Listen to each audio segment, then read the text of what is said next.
অন্তর্বর্তী সরকারের উপদেষ্টার পদ ছেড়ে দেওয়া মাহফুজ আলম এবং আসিফ মাহমুদ সজীব ভুঁইয়া এনসিপিতে যোগ দেবেন কিনা এখনও নিশ্চিত নয়।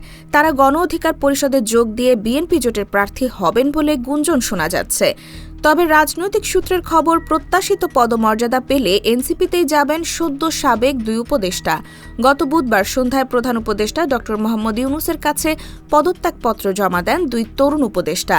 বৃহস্পতিবার ত্রয়োদশ সংসদ নির্বাচনের তফসিল ঘোষণার কয়েক ঘণ্টা আগে উপদেষ্টা পরিষদের বৈঠকে যোগ দিয়ে সরকার থেকে আনুষ্ঠানিক বিদায় নেন মাহফুজ ও আসিফ। শেখ হাসিনার পতন ঘটানো ২৪-এর গণ অভ্যুত্থানের দুই ছাত্রনেতা কোন দলে যোগ দেবেন তা নিয়ে ২ দিন ধরে গুঞ্জন চলছে।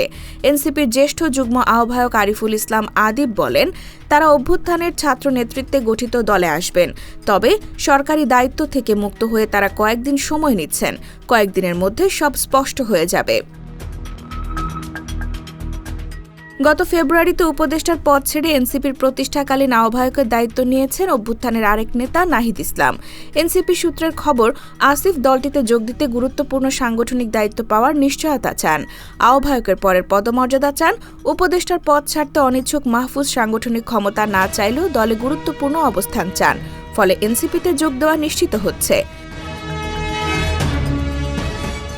গত মঙ্গলবার রাতে হেয়ার রোডে মন্ত্রীপাড়ায় আসিফের বাসায় বৈঠক করেন গণ অধিকার সভাপতি নুরুল হক নূর ও সাধারণ সম্পাদক রাশেদ খান। রাশেদ খান বলেছেন, আসিফকে গণ অধিকারে যোগ দিতে আহ্বান জানানো হয়েছে, আলোচনা চলছে, তবে সিদ্ধান্ত হয়নি। সরকারি এবং রাজনৈতিক সূত্র জানিয়েছে, পদত্যাগে রাজি ছিলেন না তথ্য ও সম্প্রচার মন্ত্রণালয়ের দায়িত্বে থাকা মাহফুজ আলম।